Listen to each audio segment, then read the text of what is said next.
Civil County. She just struck my vehicle. Taser! Taser! Taser!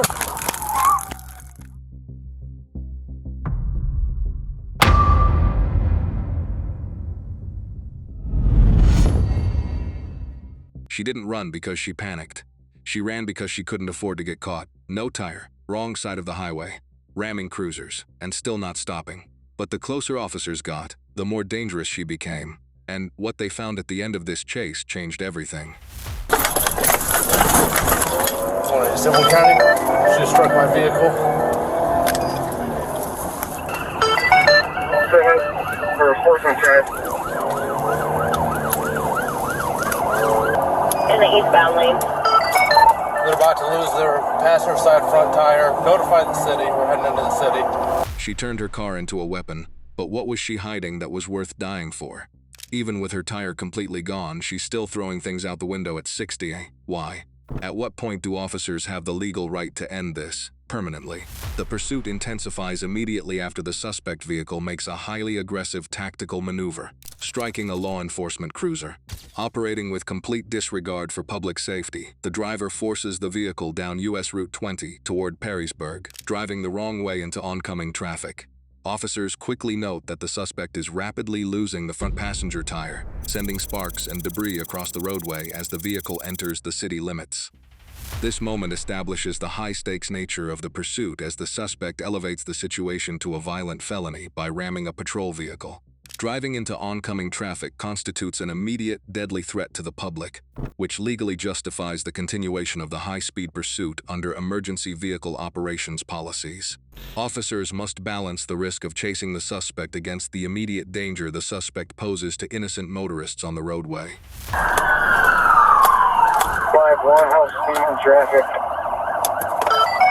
For about 40 miles an hour. Heading into the city. Speed's 57. They're losing their right front tire. Here's going down.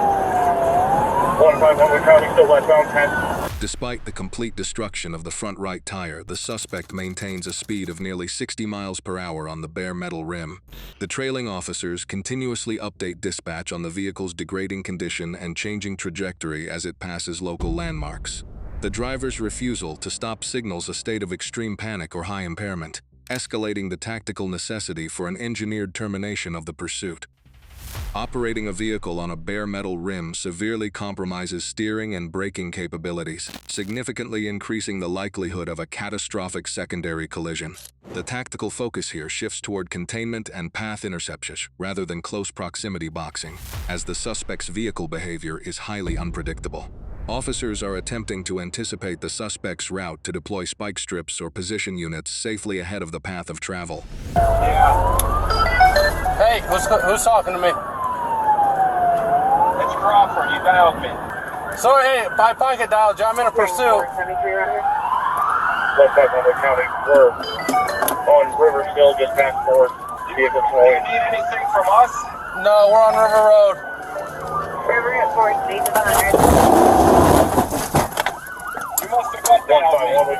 As the pursuit transitions onto River Road, the suspect manages to maintain a steady speed of 40 miles per hour despite extreme mechanical failure.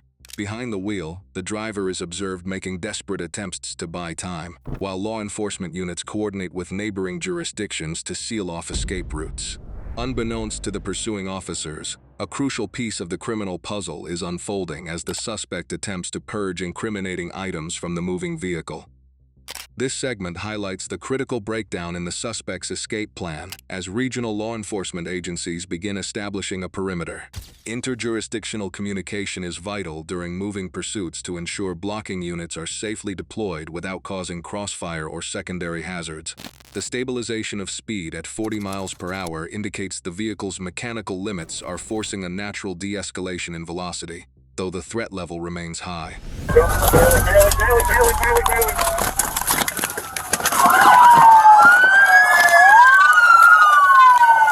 You on the ground! I'm gonna tase you!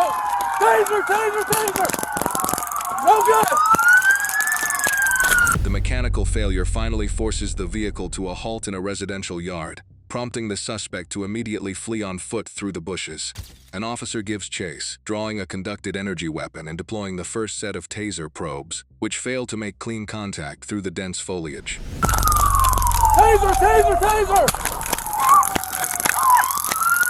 Get her! I got lethal! Turn the around! Get out! Get in! Get on your stomach now!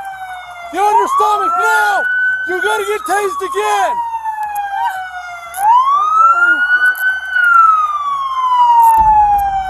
Undeterred, the officer reloads and fires a second cartridge, successfully completing the electrical circuit and sending the suspect crashing to the ground. The transition from a vehicle pursuit to a foot pursuit requires an immediate shift in force options based on the suspect's active resistance and evasion. The officer attempts a less lethal deployment with a taser to prevent the suspect from escaping into a residential area where barricade scenarios could develop. When the first deployment fails due to environmental interference from the bushes, the rapid follow-up shot demonstrates excellent technical proficiency under high stress. Looked like something was tossed right there by back. Yeah, Bass Pro. I saw he was calling out, like going in front of like or hey, we got everyone. Hey, Make that turn. if you're able to, can you head down south to the southernmost drive into Bass Pro, right there by Camping World? It looked like something was tossed out the passenger window. With the suspect securely in handcuffs, officers begin reconstructing the chaotic pursuit and cross-referencing observations made during the flight. A trailing unit reports seeing an object thrown from the passenger side window near the Bass Pro Shop's location earlier in the chase. Supervisors immediately direct secondary units to secure the specific grid location, recognizing that the suspect was actively attempting to destroy crucial criminal evidence while fleeing. Securing the scene where items were discarded is critical to preserving the chain of custody and establishing specialized criminal charges. In fleeing scenarios, suspects frequently discard illegal contraband, weapons, or narcotics to avoid severe possession penalties. The systematic dispatching of secondary units to search the highway ensures that evidence is not lost to the public, compromised by weather, or contaminated by passing traffic.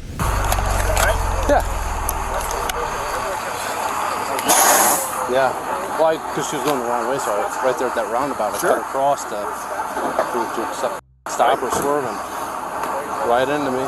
So She struck you there first. yeah, and then And up here, because I was like, we'll try and box her in because obviously she's not stopping.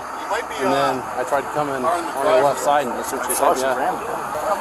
See that car in the driveway? No, she's in the front yard. Nick's car's up here.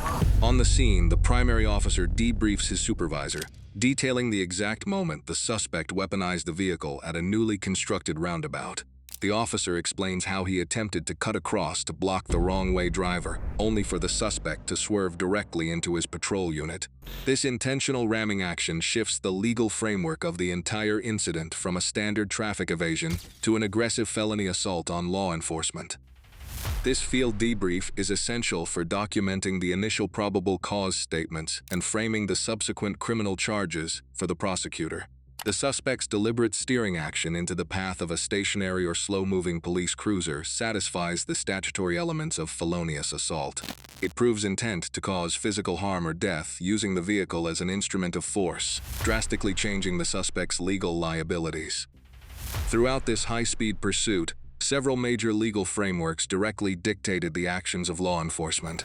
Under the Fourth Amendment, a vehicle pursuit and the subsequent deployment of a taser constitute a seizure, which must be justified by reasonable suspicion and escalating probable cause. The suspect's decision to drive the wrong way into oncoming traffic created an immediate severe threat of serious physical harm or death to the public.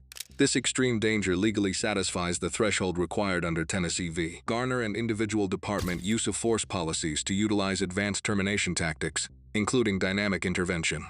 Furthermore, by intentionally striking a police cruiser to break through a roadblock, the suspect committed felonious assault under state statutes, elevating the encounter from a traffic violation to a violent felony. Finally, the act of discarding items from the passenger window during the flight directly satisfies the elements of tampering with evidence, as it represents a deliberate attempt to alter, destroy, or conceal an object to impair its availability in an official investigation. 38-year-old Hunt of Toledo, Ohio. Transported to a local medical facility for precautionary evaluation following the conducted energy weapon deployment before booking. Criminal charges filed: felonious assault on a peace officer, failure to comply with an order or signal of a police officer, felony fleeing, and tampering with evidence. Initial appearance held in Perrysburg Municipal Court, where the judge found sufficient probable cause to sustain all felony allegations. Records indicate bond was formally at $75,000 pending further grand jury presentation and trial scheduling. When a fleeing suspect turns a vehicle into a deadly weapon by driving the wrong way down a highway, should officers immediately utilize pit maneuvers or ramming tactics to terminate the threat, or is the risk to public safety too high? Let us know your verdict on police pursuit policies in the comments section below. Next time, a routine crash investigation takes a shocking turn when a confused driver identifies himself as a sitting United States federal judge. Subscribe now to watch what happens when this elite legal mind completely fails field sobriety tests, leading to an unprecedented high-profile arrest.